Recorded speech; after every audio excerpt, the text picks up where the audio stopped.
पहुंचाने का काम करना, जो बातें पढ़ रहा हूं और गारंटी देके कहता हूं, बाबा साहब का, बहुजन महापुरुषों का सिपाही हूं, फूले साहू पेरियार अंबेडकर का अनुयायी हूं, बाबू जगदेव मामना रामसु वर्मा का अनुयायी हूं। जो बात कह रहा हूं उसको पूरी करके दिखाऊंगा। और आप जानते हैं, इतिहास गवाह है, आज तक जो बात कही है उसको पूरा करके दिखाया नहीं दिखाया, बताओ। प्यारे साथियों, जैसे ही हमारी सरकार 2027 में बनेगी, एक साल के अंदर सभी खाली पदों को, सरकारी खाली पदों को हम लोग भरने का काम करेंगे। मेरी बात को आप याद रखें।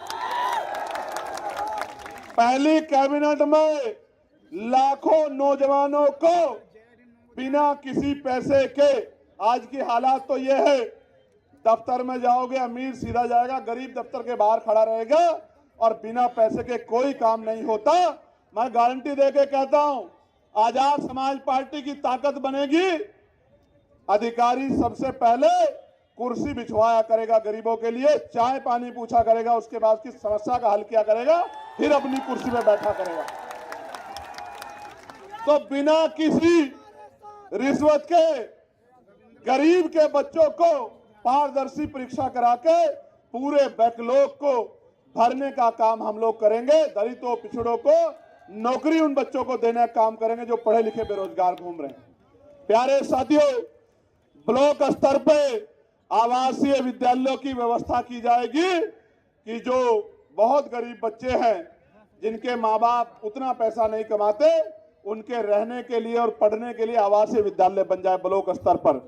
तहसील स्तर पर आईएएस, पीसीएस और अन्य प्रतियोगी परीक्षाओं के लिए तैयारी के लिए व्यवस्था कराई जाएगी। कोचिंग सेंटर बनाए जाएंगे, वो भी बिल्कुल मुफ्त होंगे, जिसमें गरीब के बच्चे भी अच्छी कंपटीशन की तैयारी कर सकते होंगे और कामयाब हो सकते हैं। डिजिटल युग में यदि नगर पालिका स्तर पर संचालित लाइब्रेरी हाईटेक सुविधाओं से लैस हो जाए तो स्थानीय बच्चों को पढ़ाई में अधिक से अधिक लाभ मिल सकता है। उसको हाईटेक करने का काम हम लोग करेंगे। ऐसा बड़े से बड़े प्राइवेट स्कूल में लाइब्रेरी नहीं होगी, जैसी हम लोग पंचायत स्तर पे बनाने का काम करेंगे गरीबों को आगे बढ़ाने के लिए। क्योंकि बाबा साहब अम्बेडकर ने कहा था कि शिक्षा श्रेणी का वो दूध है जो पिएगा वो दहाड़ेगा। और संत गाडगे जी महाराज ने कहा था कि एक रोटी कम खाना, अपने बच्चों को जरूर पढ़ाना।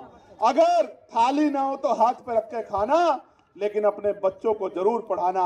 इसलिए कह रहा हूं, मैं आज पुलिस के भाइयों ने बहुत अच्छा रोल अदा किया।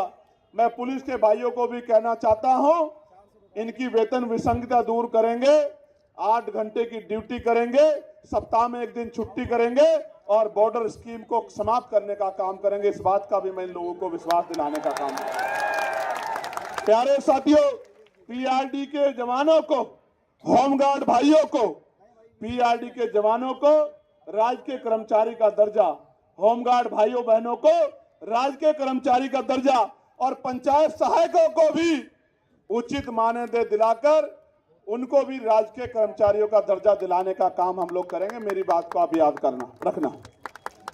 आशा बहनों को, आंगनबाड़ी बहनों को, भोजन महताओं को और सहायिकाओं को भी राज्य कर्मचारी का दर्जा दिलाने का काम हम लोग करेंगे। मेरी बात को आप याद रखना। आपके गली में, मोहल्लों में, आपके गांव में जो आशा, आंगनबाड़ी, भोजन माता, ये जो सहायिकाएं रहती है, उनको कह देना कि भाई चंद्रशेखर आजाद ने कहा है, आजाद समाज पार्टी का संदेश है, मान्यवर काशीराम साहब का संदेश लेके आ रहे हैं भाई चंद्रशेखर, और ये कह रहे हैं कि एक बार हमारा साथ दो, किसी के आगे हाथ फैलाने की आवश्यकता नहीं पड़ेगी, आपकी मांगों को पूरा करने का काम करेंगे, आंदोलन करने की जरूरत नहीं पड़ेगी।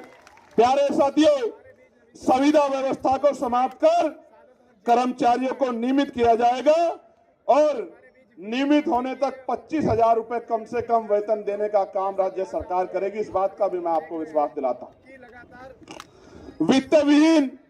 वित्त विहीन माध्यमिक विद्यालयों में कार्यरत शिक्षकों को, जिनकी मांग भी मैंने अभी उठाई थी, सम्मानजनक मानदेय और सेवा सुरक्षा हम लोग प्रदान कराने का काम करेंगे। 4 लाख से ज्यादा टीचर हैं, 23,000 से ज्यादा स्कूल हैं। मैं उन सबको कहना चाहता हूं सबको देखा बारी बारी, एक बार मौका दो आजाद समाज पार्टी काशीराम को, 1 साल के अंदर आपकी मांगों को पूरा करने का काम करेंगे। इस बात को आजमा के देख लो। प्यारे साथियों, मैनुअल सफाई व्यवस्था समाप्त की जाएगी और मशीन आधारित व्यवस्था लागू की जाएगी। एक भी सफाई कर्मचारी भाई को गटर में नहीं उतरने देंगे, गटर में मरने नहीं देंगे। एक एक भाई के जीवन की रक्षा करने का काम करेंगे, उनके जीवन को भी मजबूत बनाने का काम करेंगे। रेहड़ी पटरी और छोटे व्यापारियों को आजीविका की सुरक्षा हेतु वैकल्पिक वेंडिंग जोन, किफायती दुकानें और संरक्षित बाजार स्थल उपलब्ध कराने का काम हम लोग करेंगे। 1 फरवरी 2026 से लागू वन टाइम टैक्स प्रणाली में संशोधन कर पूर्व पंजीकृत पुराने वाहनों को इस नई व्यवस्था से आंशिक रूप से पूर्ण छूट प्रदान करने का काम हम लोग करेंगे। पिछले वर्षों में हुए सभी, गौर से सुनना, पिछले वर्षों में हुए सभी संदिग्ध इनकाउंटर और बुलडोजरों की कार्रवाई के लिए उच्च स्तरीय न्यायिक जांच के लिए स्वतंत्र विशेष आयोग का गठन हम लोग करने का काम करेंगे कि जो सरकार ने ये जो गलत कार्य कराए हैं, ये सजा उन सरकार के लोगों को मिलनी चाहिए जिन्होंने हमारे भाइयों से कानून से विरुद्ध जाके कार्य कराए हैं। प्यारे साथियों, तहसील स्तर पर विभिन्न रोजगार से जुड़े लोगों के लिए निश्चित स्थान, जैसे मैंने देखा कि चौक पे हमारे जो है राजमिस्त्री, मजदूर भाई, हलवाई भाई इधर उधर रोजगार के लिए घूमते रहते हैं, इनके लिए निश्चित स्थान बनाने का काम करेंगे, जो इनके बीच में कोई ठेकेदार ना रहे और इनको काम करने के लिए जो मेहनत ये करे वो मेहनत इनकी जेब को ही मिले, किसी और को उसका लाभ ना मिले। प्यारे साथियों, प्रत्येक जिला अस्पताल में हृदय से संबंधित रोगों के इलाज की व्यवस्था हम लोग कराने का काम करेंगे। और एक और जानकारी आपको देना चाहता हूं, कल सुप्रीम कोर्ट ने टिप्पणी की, मैंने लेटर लिखा कि मासिक धर्म अवकाश से महिलाओं को दिक्कत, मतलब महिलाओं को रोजगार में कमी आ जाएगी। उत्तर प्रदेश में हम लोग महिलाओं को मासिक धर्म अवकाश के लिए विशेष कानून बनाने का काम हम लोग करेंगे कि जब बहन बेटियों को इस परेशानी से गुजरना पड़े तो उनको जबरन जो है पेट पालने के लिए काम ना करना पड़े, इसलिए मासिक धर्म अवकाश के लिए विशेष कानून बनाने का काम हम लोग करेंगे। और पंचायत सहायकों को भी राज्य कर्मचारी का दर्जा दिलाने का काम करेंगे। 69,000 शिक्षक भर्ती के जो बच्चे हैं, कुछ मेरे साथ भी आए हैं, मैं इनको भी कहना चाहता हूं कि आपसे बहुत सारे वादे सबने किए हैं। आप 20,000 बच्चे हो, मैंने आपको लड़ते हुए देखा, जब आपके ऊपर लाठी चलती थी। मेरे आज भी याद है हमारी बहन मुक्ता और कई हमारी बहनें शानली और कई बहनें जिनके हाथ तोड़ दिए थे इस निकम्मी सरकार ने। जी तो आता है कि उनके जो टूटे हुए हाथ है उनका बदला लो, लेकिन संवैधानिक व्यवस्था को मानने वाला व्यक्ति हो। इसलिए कहना चाहता हूं